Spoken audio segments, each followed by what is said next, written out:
Hey, welcome to Web3 Weekly with your host, Blockstar Technology. Let's go.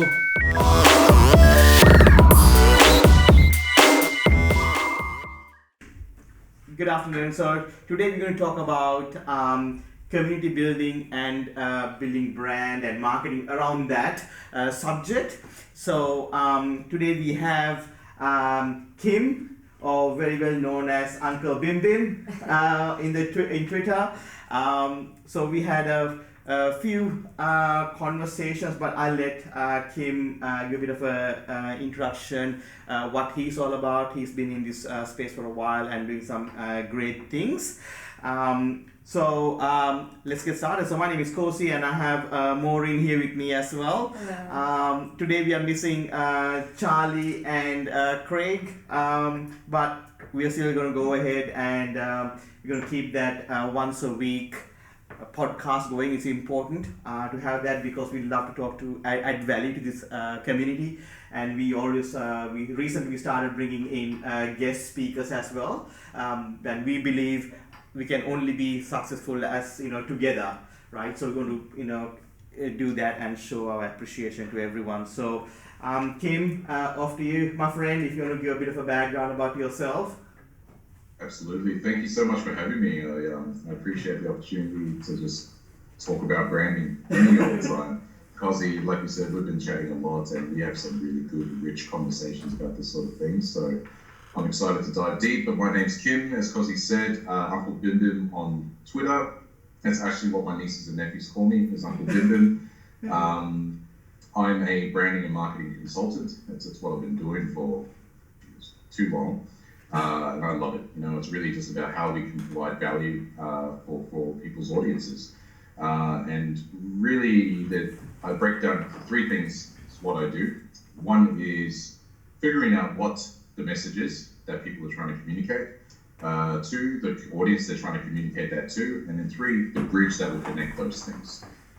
So I've been enjoying the Twitter space because it's such an exciting space where everyone's trying new things. It's so innovative with Web3, I should say, Web3 Twitter, and people are so open to learning at the moment. And I'm just happy to be able to facilitate those learning experiences. So yeah, that's a little bit about me. Cool. Awesome. Thank you, Kim. So you prefer to call Kim or Uncle Bim Bim? Anything goes.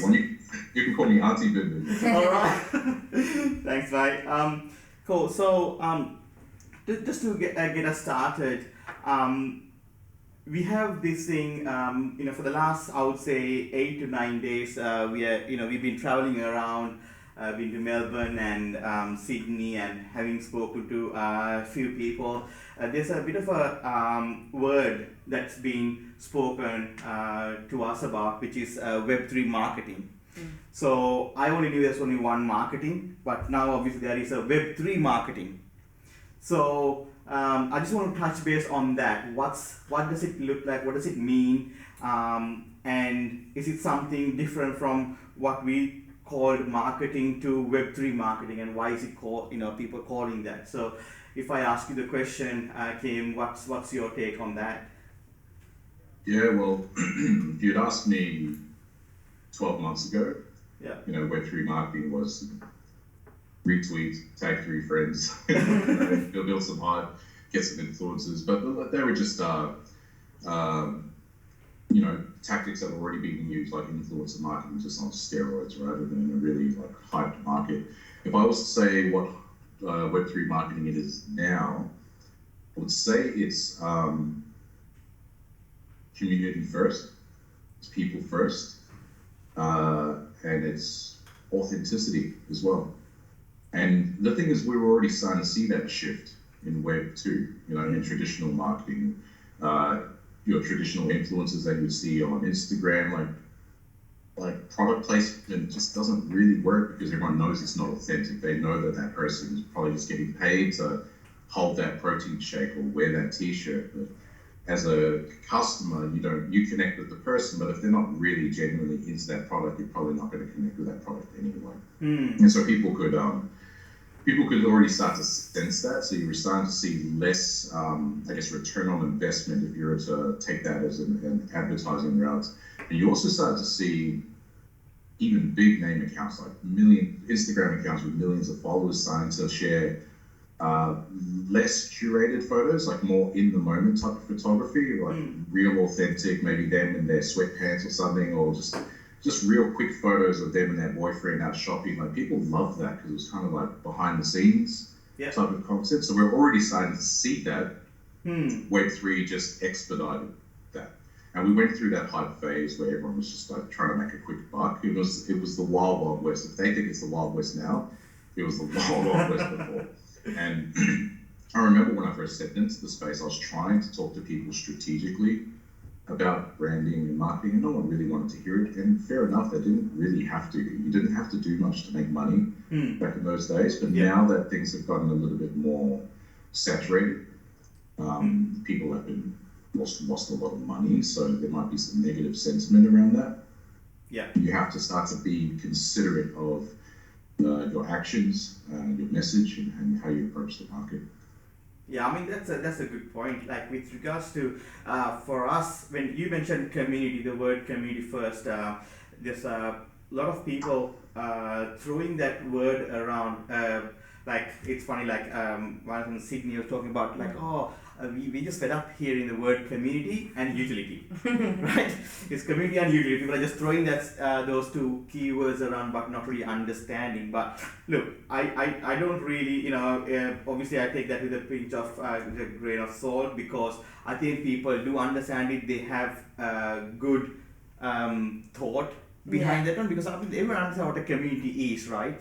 But I don't think everyone got that really down pat. Only few people really got that really down pat, which is long-term building of those relationships, like for the last.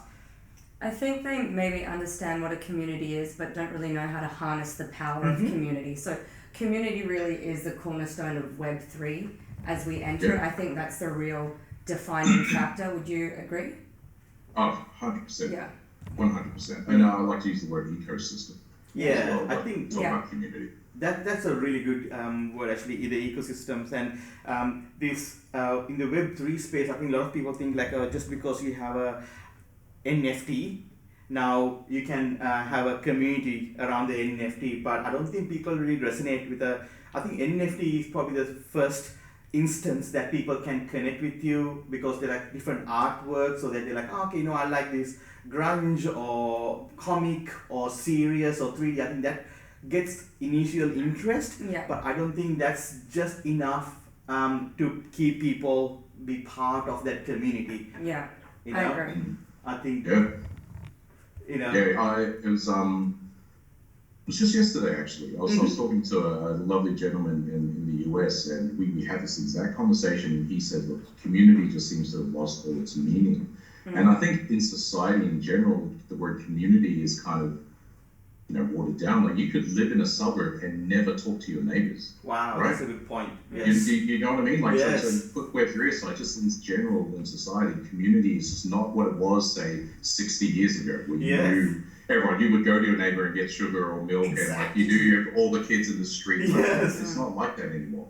So community as a word in general has just lost its meaning. But if you rewind, let's go back, 100 years or so, communities relied on each other. So it's almost tribal, right? Communities were tribal back then. Like there was one blacksmith, and he or she was the one that did that thing. There was one baker. There was someone who was the farmer that took care of the cows or grew the carrots. And if you wanted carrots, you had to give bread. And you relied. That's why I like ecosystem, because the whole ecosystem in nature relies on each other, the great circle of life, as they call it, to survive. And it's like that. So you can't blame people for not having that understanding of community, because we don't really talk about community in society in general, right? Yeah. Yeah, and I think maybe there's, just to further on that note, I guess there's a lack of experience with that real community. We have the new generations coming up, which are heavy adopters of this technology, but how likely is it for them to have experienced what you're talking about? That actual true depth of understanding and experience of those kinds of communities and those real ecosystems, they have been lost along the way in society, just like you said. I really agree with that point. But saying that, Yeah, So go ahead, Kim. like of course we'd still have people who maybe they have their karate community or their footy club, and then you've got those sub communities, and there are some people like my neighbour who lives across the road, and any chance he gets he's grabbing me for a conversation. He's a lovely guy, and but they're few and far between. I guess that's the thing. We don't want to talk in absolutes, but they're few and far between. I guess everyone, especially now, Uber Eats to your home, you can watch Netflix, and we can just live our own little isolated lives these days, and Web3 has really flipped that on its head, because you don't even need a DAO, right? We're not talking about a DAO here, just a normal like hierarchy business like still requires that feedback loop from its customers, because you're building in real time, and when you build in real time, you're keeping your finger on the pulse, which means you can react and pivot quicker to the needs of your audience, and that's what this is about. Yeah. I mean that's a really good point when you talk about the community, like sort of real world, the ecosystem, and we always had those, like when you're growing up, we always go and have they're playing outside. You just go and find friends, and you just say, oh, can I play with you, right? And that's how you made friends growing up, and that has obviously I'd like to call it lost, because we still have that in, like, say for example, online gaming communities, right? When they obviously online, when they connect, you have friends like from all over the world now. The world has become smaller, so there are still a version of a community, and so bringing that, I think that's, and also that, go ahead. Yeah, do you know what I love about what you're saying right now is, because we look at, we're thinking of it in terms of physical community, physical connection, but one great thing about things such as Web3 and all these unique projects is that those people that were a little bit weird have now been able to find more of each other. Oh, that do you know? No, not so much Web3 people, but what I'm saying is you've had this creation of now those little minority interests, minorities that are, small amounts of people that are interested in one topic have actually been able to connect more easily and build communities, and now suddenly you're not alone if you have like a unique interest. So it's we've lost that physical real life community, but just like you're saying, it's so easy now to connect with people without leaving the house that you don't need to do that, and that now we've sought those connections and those communities from the comfort of our home almost. Yeah, and it's I think socially, when there's I guess there's I won't say nothing's at stake, but not lots at stake. Like, we can hang out and play a game, and it's just a game. We could do those low level of commitment communities. This is my opinion. But when you're talking business now, right? Business, there's a sense of control. Like, oh, I don't want to lose money. Is this the right marketing strategy? Should we do this? Should we go left? Should we go right? There's a lot at stake there. So now giving that up, being vulnerable to a community, it takes on a different vibe, and that's why words like vulnerability, to me, are starting to be used a lot more in Web3 as well, because in order to nurture true community, there's a level of vulnerability that the founders and the owners need to have with that community to build that relationship. It's not this top-down relationship. It's almost like giving up control and allowing your community to play a part in the decision making, the funds, the treasury, like every big aspect that most companies normally hold control very tightly. They have to relinquish it to build the trust of their community. Has to be returned in order for people to really align themselves with your values. Yeah, and you touched on it before. You said like everyone's been able to find like their weird little group now. Right? You find guys that play guitar that like dressing up as furries and watching and that little like Venn diagram of like people in the middle. You can find them. Like if people can find that group of people, I'm pretty sure you can find your group of people. And the one thing that is fascinating with me, the more and more I talk with clients, and it's been like this for a few years now, and it was understandable a few years ago, but now I'm still surprised that people don't think this way, is they don't understand the value of targeting a niche.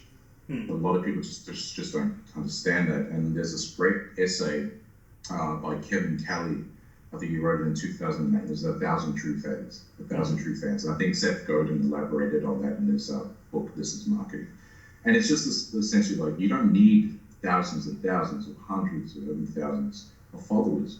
Yeah. What you need is 1,000 true fans. And that number's not absolute, but as a reference point, if you have 1,000 true fans that spent $100 a year on you, mate, you're sorted. Like that's a great. You can make a great living from that, and you know it never stops at 1,000. That one person who's been, and we're talking about fans, not followers. Fans who are fanatical about you. So, Cosy, if you had a band and I was a fan, not only do I buy your album, I come to at least one show a year, and I might buy a T-shirt. There's $100 easy. Yes. Throughout 12 months. That I wouldn't even blink an eye at. That's 30, 35, another 30. Yes. Like, really easy purchases, but I'm such a huge fan. But what I would do is I would invite my brother along. I'd say, hey, are you free Friday night? I'm going to see this band. You should come along. And there's potential now for him to become another fan. So it can always grow from that. But people underestimate the power of just focusing on smaller groups. And that is, I think that is why there's a struggle to comprehend community, because you're trying to think about lots of people, but if you just think about a small niche, it actually becomes a lot more easier to digest the concept of community. That's that's a really good point, right? And it's always people think about 100,000 or millions, that sort of thing. But you start with one fan, right? You always start with one. You always start with zero, and then you first one, and then you go forward. So that's about the community, right? So if you talk about brand building, so it's for the community and getting like-minded people. It's not about getting like everyone. It's about surrounding yourself with people who fit your, that's the community, right? With your brand. So how would you build a brand? So for, say for example, someone's starting a new company, right? It could be anything. Let's get an example, say, I don't know, mugs, right? Mugs? Like coffee mugs? Like coffee mugs. You know what? You don't have, not the coffee mugs, tea mugs. We use tea mug, you don't have mugs for tea, right? But there's tea mugs, right? Something weird, just like as Maureen said. So, tea mug enthusiasts, right? If you start a business, so how would you start, where do you start building the brand in your eyes? There's something that I'm trying to shift in myself, and I'm trying to shift with a lot of people that I talk to, is moving away from the word building, because I use that a lot. I say build a brand, but building implies that you can just put the pieces on and voila, it's done. But it's more, you're growing a brand. It's just like growing a plant that needs to be nurtured. You can't just buy the pieces, put it together, and you've got a brand. It doesn't work like that. Even if you invested thousands of dollars into an agency and stuff, if you don't do it right, it's not going to work. So I like the idea of growing or nurturing a brand. It seems a lot more fitting to the actual process when we talk about brand building. So for me, when we talk about branding, it's like trying to understand the DNA or the soul of a company. It's like your values, right? When you go out to the pub, there's certain values that tell you that, no, I'm not going to start a fight with that guy, or I'm not going to steal that over there. Like, you have your moral compass, and that's maybe come from the way that you were brought up, the way your parents taught you, all this stuff.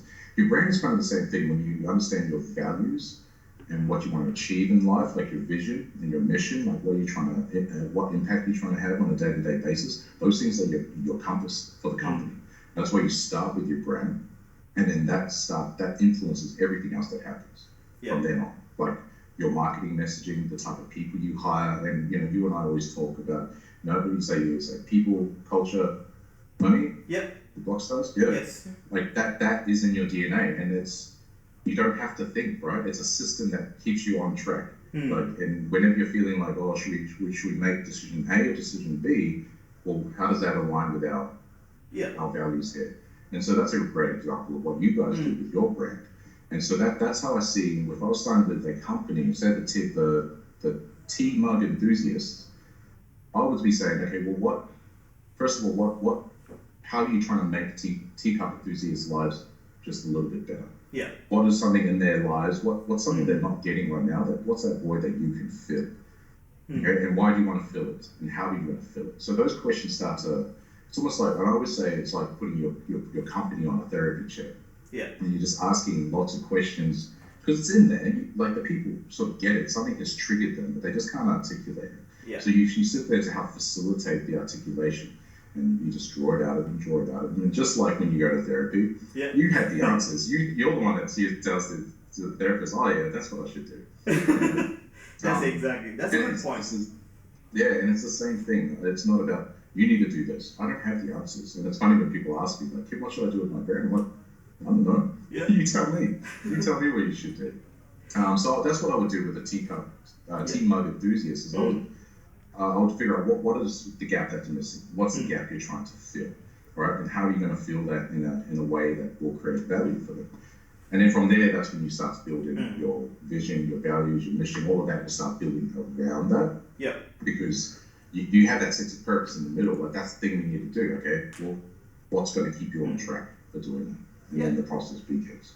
That's a really good point. I mean, like with our we have our own DNA, and I think that is our brand. So it's almost like the brand is a self-discovery, I think, and it's hard to say, like, even unless whoever consults to a business or a potential client about brand, I think unless they immerse themselves with the founders or with the stakeholders, I think it's very difficult to someone to come in and say, like, okay, this is okay, you have to do your brand like this, because you understand it's not authentic, right? You're not trying to. I think the brand and sales are different, because sales are about, okay, where can we get the money from? What is the market research, and answer that. But the brand is your identity, right? You can't. You don't want to. If you pretend to be someone else to fit a particular role, how are you going to keep up and against your beliefs? Yeah. I think that's a failure. I think they did a survey on it, and out of all customers that entered the survey, the highest quality that they want to see with brand engagement and in companies is honesty. Which is a weird thing to expect from a corporation, but people really do appreciate honesty. You can feel or sense when someone or something shady or doesn't feel right. So it's always good just to be authentic, honest, and to build that brand or create it or grow it. It requires having people be loyal to your company, and no one's going to be loyal if they don't feel like they trust you. Yeah. So. Yeah. And if we just take a step back to the community thing again. Yeah. When, like, not everything, like, yes, in the DAO, okay, people start to have a bit more of a say in treasury and all that sort of stuff, but it's actually not as scary as people think, like being vulnerable and being honest, like you're talking about. Like, that, sometimes just clear communication, people are just okay with that. Yeah. Like, there's this great, I think it was a study, maybe it was a podcast, someone was talking about 5-star reviews, like 1-star reviews, photos, 5-star reviews that could have been 1-star reviews, right? And that's where, like, the best experiences come from. Like, my steak comes out and it's not cooked right, it's undercooked. Yes. And I'm ticked off. I'm on a date night with my wife, and I'm like, oh man, come on, like, can you cook it right? They say, no worries, sir. No questions asked. They take it away, they bring it out. Dessert time comes around and said, look, here's 2 complimentary slices of cheesecake. I'm so sorry for your trouble. Is there anything else I can get for you? I leave that place on an absolute high. Just like, wow. So it didn't matter that it wasn't executed perfectly. Mistakes happen. But the level of communication and interaction between the company, between the brand and the customer, make a world of difference. And so, like you're saying, Maureen, honesty, like just being clear. Hey guys, mid-date has been delayed. Just going to let you know why. And thanks for letting us know. I love what you're saying, because it's also a commitment to actually showing that you value your customers. There's too many times you have an experience with a brand or a company, they're in the wrong, but there's, they might fix it, but you feel bad for complaining when they were wrong. But like you said, the way you address or deal with a situation, deal with conflict, or treat someone when they have something to say and they have feedback, that's what they're going to go away remembering. Yeah, you might have gotten it wrong, but they're going to turn. I love that example that you gave, and that's something I think we'll keep in mind. Those 5 stars review that could have been 1 star. Like, that's a great story, because it really just shows the value that they put on customers and actually wanting to make them happy. So and that touches on another important factor, probably one of the most important factors when you're growing a brand is internal branding, and we're talking about culture here. Yeah. Right, and Cosy, you're very good at this. How you say, like, it's not about the money. It's about connecting with the people that we need to resonate on the same, on the same wavelength. It's so easy to forget that, especially if you're in a hurry. You need to hire someone because someone left or someone was sick or whatever. Like, business, real life kicks in, and you're like, okay, we need to make a decision. It's so easy to compromise on your values because you just need to achieve an objective. But sticking to those things will allow you to build that culture. Now, let's use the example of the person at the steak restaurant. If that employee is unhappy because they get mistreated or they don't align with the values, like say their kitchen manager or whoever it is just doesn't treat them well, do you think they're going to go above and beyond for that customer when they have that? No. So it's all this like cause and effect type thing, that the result that you want all the way down here needs to start all the way up here, and that's with upper management, right? It starts with the CEO and their immediate like lieutenants, and making sure that they capture that, because each of those lieutenants maybe has 5, 10, 20 people underneath them, and it just flows down. And whenever there's a problem with a company, I always look up. I'm like, okay, let's start up here. Let's not look down there. Yeah. And I think it's Richard Branson that says, you know, you're no, it wasn't Richard Branson. It was something that I was thinking about. Like, just your lowest paid employee is typically one of the first customer interaction points. My daughter started her job at Macca's when she was 14, and she was standing there at the kiosk because she had to learn how to greet people at the kiosk. I was like, that's so bizarre. Like, she's literally her first day on the job. Yes. And she's the first person that people get to interact with. Like, you put the integrity of the brand into the hands of someone so inexperienced with the brand. And that's fascinating. It's really, really fascinating that, you know, it really highlights the importance of onboarding and training and clarity, and not just onboarding on the job you have to do, but the purpose for our company exists. Yeah. And that's the brand, that's the DNA. You want to pass that torch down. They need to be embodying that. That's the only way the company's going to be able to scale, not just scale physically and executing the product or whatever they're doing, but also scale culturally. Yeah. You have to pass that torch down. Kim, I read an article just recently about building brands and communities in Web3s, and it's funny that you say that, because they said that 57%, and you know, I know statistics are made up, but 57% of a brand's success in the building stage comes down to its employees. So I think it's interesting that you said that, and I guess that, would we say that it comes down to the strength of the culture of the company and how they exert that, you know, emotion or like image, or sticking to the values and the pillars of the company? Yeah. I see culture as like a, I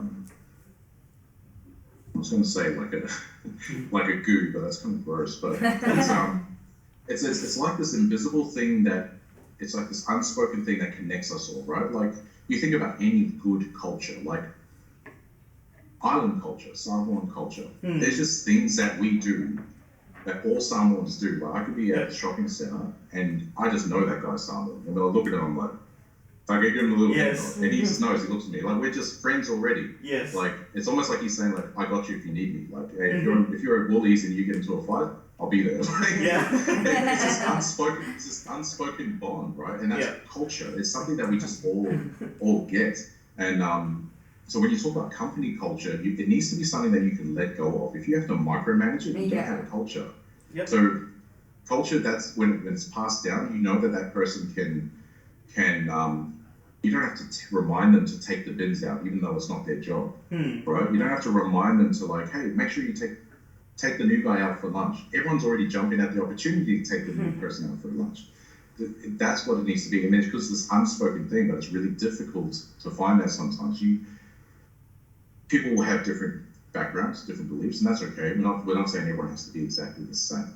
Of course. But when you come to work for here, this is what the expectations are. And if that doesn't fit well with you, that's okay. You know, we'll go our separate ways. But it takes a lot of work. And, you know, Kosy, I'd love to hear from you, because I'm sure you've you've hired lots of people in your Yeah. time, and just the effort that goes in, the effort that goes into finding the right people. Like, Yeah. I can't imagine it's easy or a quick process. Yeah, I mean, look, it's weird. You can't put your finger on what's culture.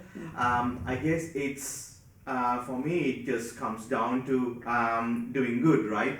It's giving more than giving without expectations, right? Once you stick to those like basic guidelines, then everything works out. And then I think being humble, right? There's nothing like you know that you're not the smartest person in the room, and you know that you're constantly looking for smarter people, and then you grow this thing. You just had to just have to make sure that you're there for the good times and the bad times, more than good times, bad times, right? Because I think if you look at the millennials, their thinking is different from our thinking because of their different experiences, and going through this process now, the millennials are all about being experiences, and you know what, they don't want much, they just want honesty, right? and and and not treat them as just 9 to 5 robots, Yeah, like a number. Yeah. That's it, and it's not that hard. And people think like, oh my god, once you get someone, you just have to work them, you have to what did you do in the last hour, or what did you do? It's that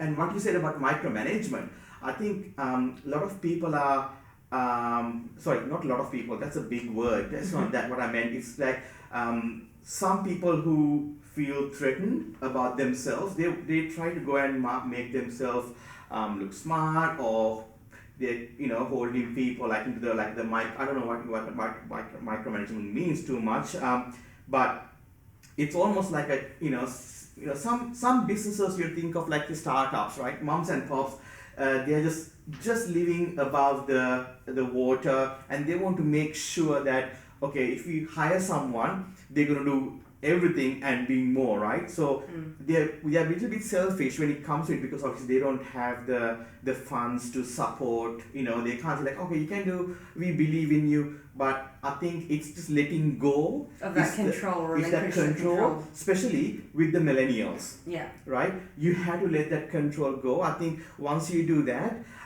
you'll be surprised.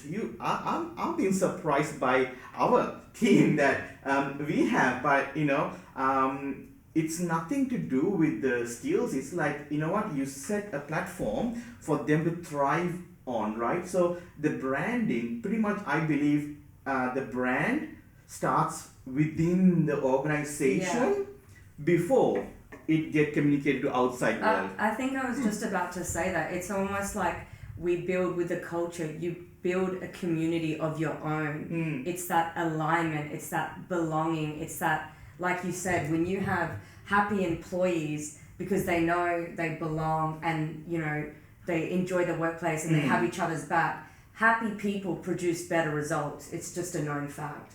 They deal with things better, they exert happiness, they treat people better. It all starts with the culture within a firm, and the brand shows from the inside out, essentially. Yeah, and if we use an example like an NFT project that a lot of people in Web3 are probably used to, it's your mods. Are your mods that you have, are they treating people like going above and beyond for the community? Are they just ticking things off a box? I'm just doing my job.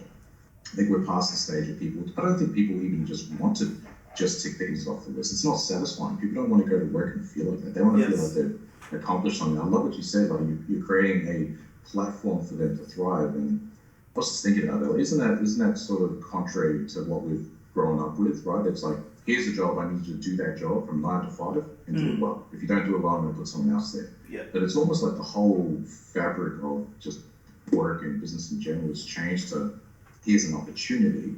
Are you the right person to take hold of that opportunity and make something great from it? Yeah. Right? And that means letting go of what the outcome might be.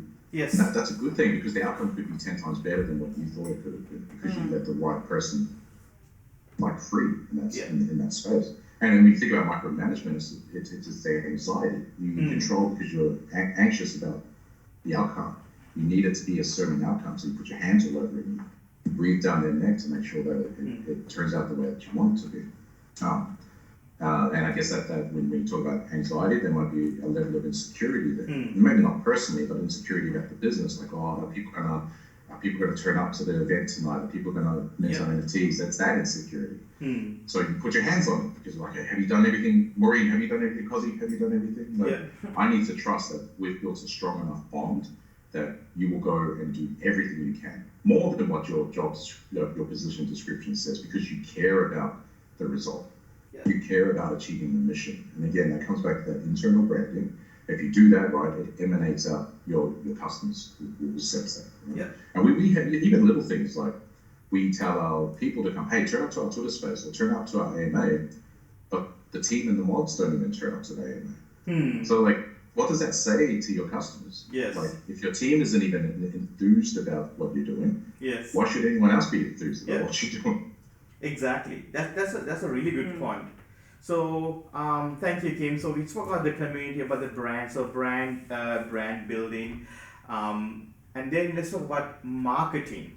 So when you go to when you're building brand, I think there's a bit of a thing about sales and brand building, right? As well, I think when you look at affiliate marketing and call to actions, I guess that's more like sales driven marketing than brand marketing. So for me, I feel like marketing can go with the brand building marketing, and they can go with the sales funnel marketing. I have a feeling some of the brands have sort of a mixed some of these and constantly go at them with the call to action. It might have worked some time ago, but at the moment I think it's a different ecosystem, right? So if you talk about so we are building the brand and marketing, what is the difference between those two keywords, marketing and brand? So like we said before, brand is that DNA. We'll call that the soul of your company. That's your values, everything you believe in, the essence of who you are, and it's going to be your moral compass, I guess, for your company and the decisions it makes. Now, marketing is just communication. That's as simple as I like to put it. It's just trying to communicate those values out to people. It's trying to communicate the sense of value that you want to provide for them. Because just because you can see the gap doesn't mean that they know that gap needs to be filled, or that they know that you're the right person to fill that gap. So marketing is different tactics and strategies to bridge that, to connect with someone and say, hey, this is what we do, and this is what we do it for. If that's you should come check it out. And that's why content creation is so massive, right? Like, we're doing it right now in real time. Rather than door knocking and cold calling people saying, hey, do you know that we do this? We talk like this, and you get your expertise out there. Hopefully embedding in people's minds that when they do start to think about, hey, I need someone to help me with my Web3 project, maybe Blockstars. I remember hearing that podcast. Maybe they're the right people to talk to. It's embedding that seed. So the creative funnel is still very relevant. If anything, it's probably more prevalent now in Web3 than it was in Web2.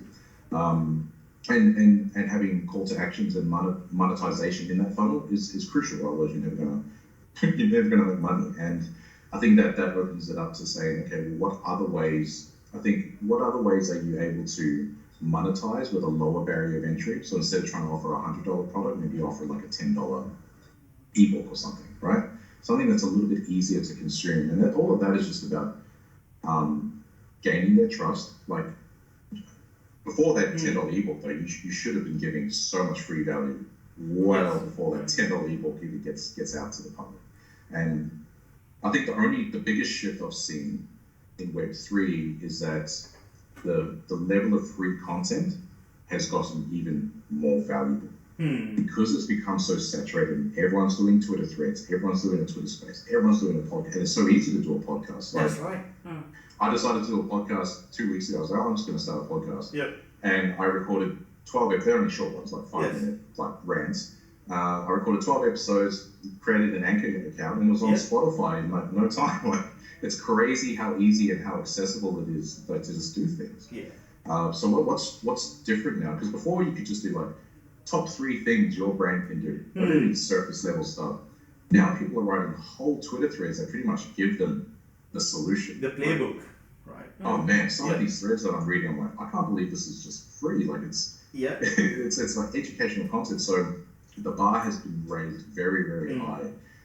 So if you're going to get into content creation, you can't hold anything back. Yeah. You can't just dip your toe and just give them surface level because they're like, well, there's 10 other guys who are giving me the whole kit and caboodle. 100%. And so that's the biggest shift I've seen. The sense of value is immense.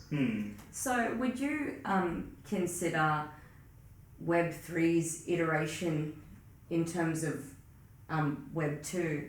What are the main aspects that you see in the change of marketing and branding? Because I know a lot of companies have, you know, taken a step up and leveled up through Web3 by things like, you know, NFTs, creating participation or empowering the community, or, you know, having collectibles through NFTs to be like, what are the biggest differences that you can see from traditional marketing and branding to what people now have to deal with in Web3, or even the benefits? I think we touched on before, and it's community, right? Yeah. And that, but if we want to elaborate on that community cornerstone, we talk about like the core tenets of just what Web3 is to begin with, and that brings up the conversations of sovereignty, like decentralization, and all of this sort of stuff. So it's essentially, if we were to package that up into a nice word, it's power to the people.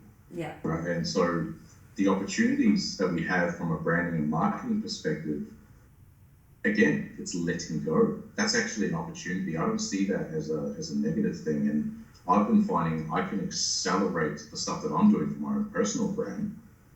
It's accelerated. Like before I went back working full time, I had my own consultancy for a number of years, and it was going really, really well.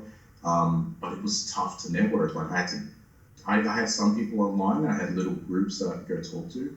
But if you really want to network with people, you have to get up, get out, go to a lunch or something. And it was a lot of work, and just almost didn't want to. It just felt like too much effort. And sometimes you get nothing from it, and it just felt so disheartening.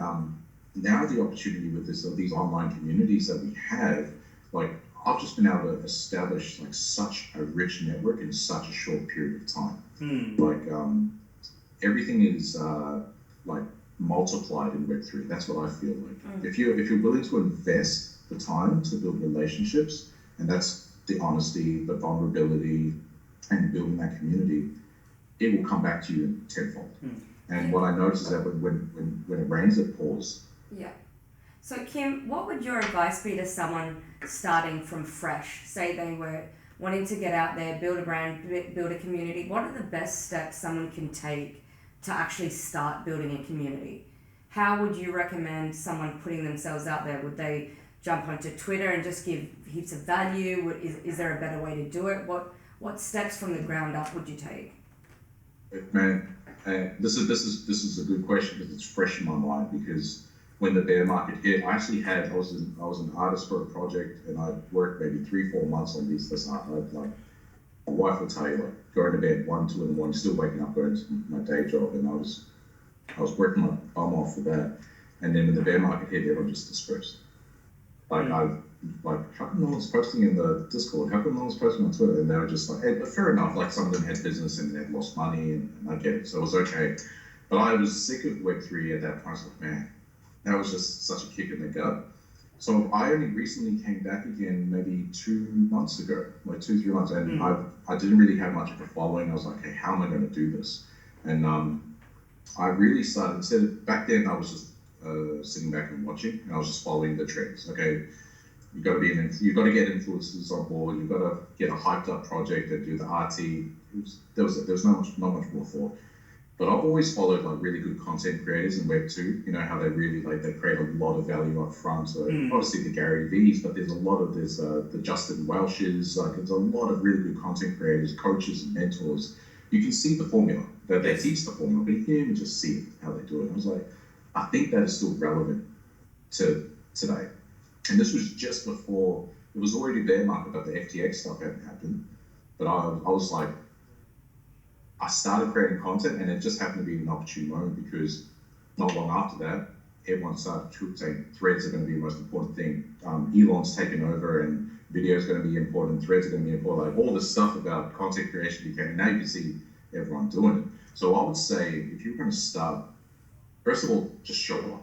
And you can't expect people to come to you if you're not going to them. So find your community. For me, I would encourage, if it was Web3, Twitter it's just where it's happening. And if you want to give yourself the best chance of success, go there. Like it's going to be more difficult to find that on Instagram, right? And the great thing I love about Twitter as well, you're not limited to just one post a day. Like Instagram, you kind of make one, maybe two photos a day, and then that's it. You might jump into like a DM or something. There's no way to just have this natural back and forth with people, and Twitter allows that. And I tried to get into Twitter for like over a decade, and I just couldn't. Every time I tried, I just couldn't. I've finally been able to find out the value in it because I like the back and forth. Like I can talk to Cozzy back and forth, I can comment on Cozzy's stuff, I can comment on Blockstars, I can tweet 10 times a day if I want to. Like it's free. It's free for me to communicate. So I would say Twitter is a great starting place. I would actually encourage that. But turn up to people's spaces, listen to their podcasts, comment on their posts.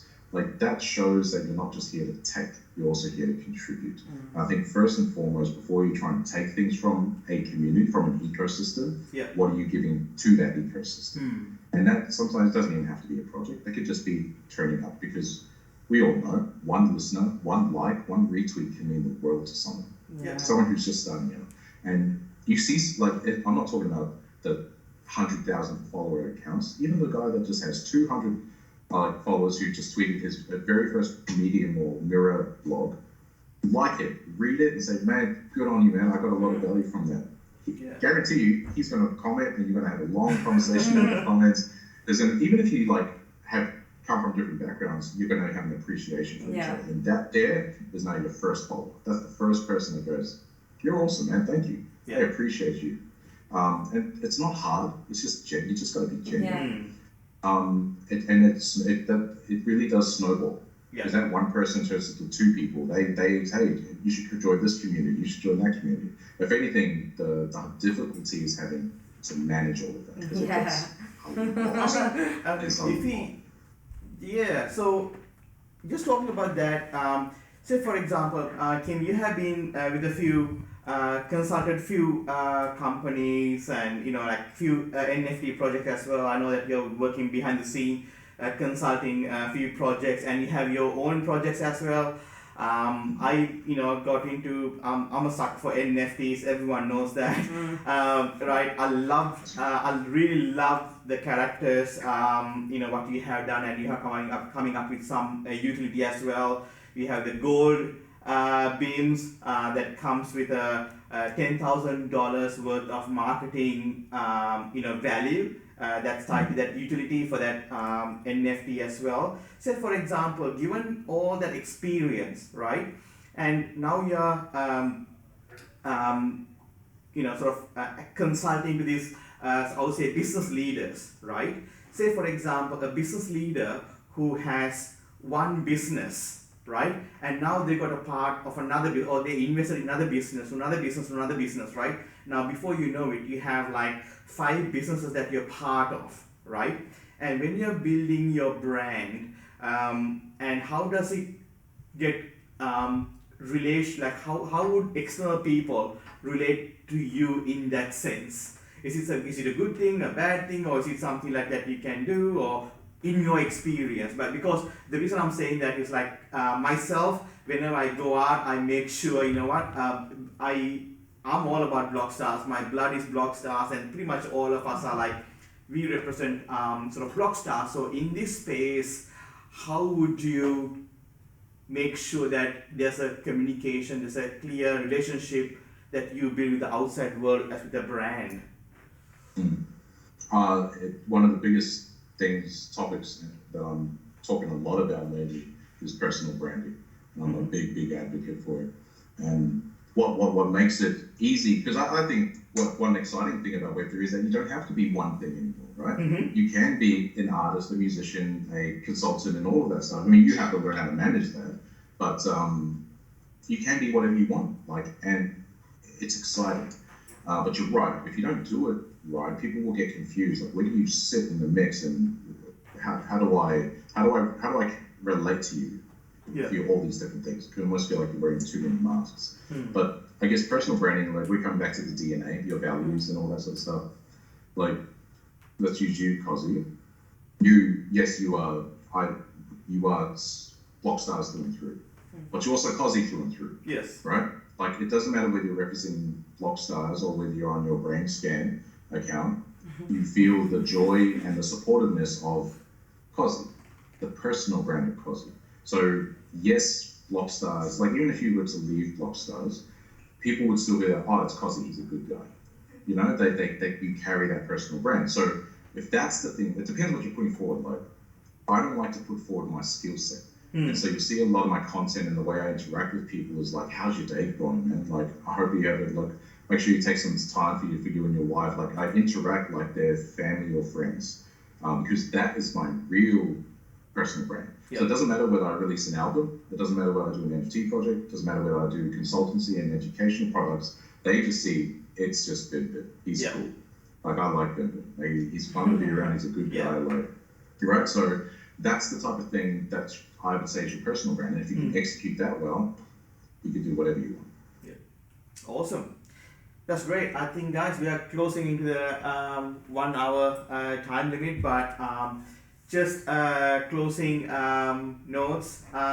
Kim, do you want to give a bit of a shout? I would like to give you the platform to talk about your services, what you would offer to the companies, and a little bit about your project as well. Yeah, thank you. So, look, any company that wants to hit me up, Uncle Bim on Twitter is the best place to find me, and my DMs are open. I find it's an easy way for people to contact me, or my email is just my Gmail account, kimlamsam@gmail.com, and I'm always open for consulting things. And I actually do have like a little agency of people that I use when you want to get into the design, more of the tactical stuff. But that's as required basis. But I love consulting, and I'd love to talk to anyone about that. But mainly the BIMs, my BIMs project, my cute little characters that I created, they are a great entry point. There's a lot of free content that I'm sharing on Twitter, and then BIMs is a very low barrier of entry if people want to just experience some educational content there. I don't expect anyone just to come out and engage with me. I want to build that relationship first, because that's where the best clients, the best jobs are going to be. So look, Uncle Bim on Twitter is where all the magic's happening. And I just want to get to know you. So just say hi and let's start from there. Yeah, awesome. And just to give you a little bit of praise, Kim, when I spoke with you, I heard what you say online and spaces as well. You're really about relationships. You're all about adding value to the other people, and that's something that we resonate with as well. You're all about giving, and you got a few projects that you're part of, and talking with the people around those projects while we were in Melbourne and Sydney. They do resonate with the project, the founders, and also people behind it, and you're part of those projects as well, and which is fantastic. And given that you are just down in Brisbane, just close to us in Gold Coast, I think we should really catch up and talk a lot more about this brand business. I love this. Like, I could just talk about branding and marketing. So I appreciate the opportunity, guys. It's been great. Yeah, anytime. Alrighty, guys. Thank you so much for sticking around with us. And again, just as Maureen put out a bit of a post earlier this week, was it yesterday or day before? I can't remember. Asking for subjects that, if the community have any subjects that want us to have podcasts around, please don't be a stranger. Please let us know, and we are more than happy to take those on board. And because at the end of the day, we are here to add value to the community and to anyone out there. So it can be about NFTs or anything about like marketing, branding, even technical as well. And if you don't know, we'll always bring in experts. I was just about to say that. Just to add to that, if anyone does have topics or things they want to know, Cozzy has been a serial networker, and he's literally been going around Australia meeting all of the right people. So we now have like a pool of absolute experts in their field, so many knowledgeable people, just like him, that are ready to jump on and share what they know with listeners. So if you want to know something, let him know, and he probably knows someone that knows. Just contact Blockstars. Just contact Blockstars, and we are more than happy to help pretty much anyone and everyone. And I think that's the key. That's the take from this podcast is you have to be happy to add value to the community and bring the community along in this journey with you. So on that note, thank you so much, Kim. Thank you for your time. You're a beautiful soul, and much love to you. And we will catch up with you soon. Oh, Devo jumped in. Hey, Devo. How are you, my friend? So we'll catch you next week. Awesome. Thank you, guys. See you guys. See ya. Thank you, Kim. Thank you, Kim. Thank you, guys. Catch you later. Thanks for tuning in. We'll see you next week. Same time, same place. Subscribe.